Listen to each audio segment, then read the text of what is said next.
is, based on what you have said and done so far and what you have said you would do starting in 2021, why should the American people trust you more than your opponent? Because people want to hear what I have to say. I'm way far away from those other people.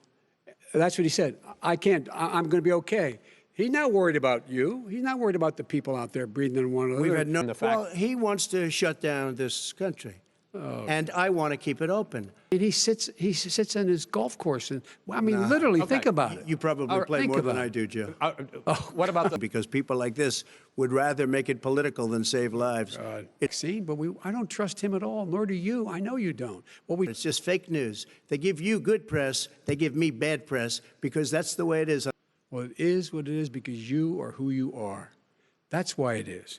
Unfortunately. But let me just tell you something. I don't care. I've gotten used to it. But I'll tell you, Joe, you could never have done the job that we did. You don't have it in your blood. You could have never done that job. I know how to do the job. I know how to get the job.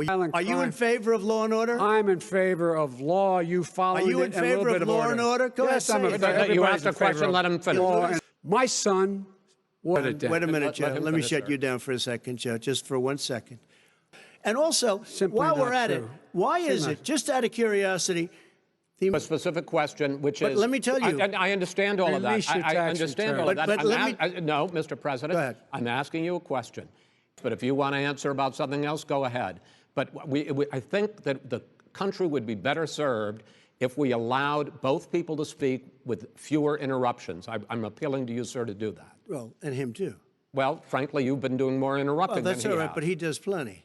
Well, less than, sir, less than... plenty. No, less than you have. In any case, why you holding the big rallies, why you not? You go first, sir. Because I think he did. Mr. President, let him answer. He doesn't want to let me answer because he knows I have the truth. You know, riots and chaos and violence help his cause. That's what this is all about. Well, here's the point. The point is that that's what he is, keeps trying to rile everything up. He doesn't want to calm things down. Instead of going in and talking to people and saying, let's get everybody together, figure out how to deal with this. What's he do? He just pours gasoline in the fire constantly, and every single solitary time. Miracle.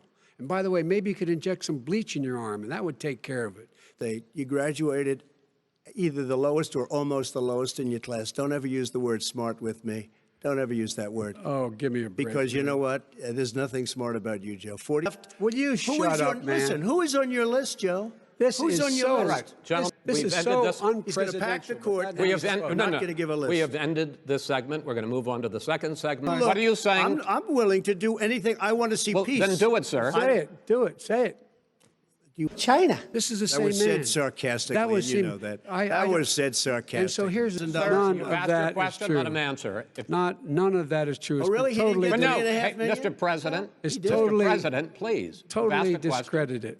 Totally discredited. And by the way, well, wait, he didn't get $3.5 million, Joe? Mr. Vice, he got $3.5 million. That is not true. Oh, really? Mr. President, it's an open discussion, please. It's a fact. Well, you have raised an issue. Let the Vice President answer. Discredited. We're going to leave it there. To be continued as in more debates as we go on.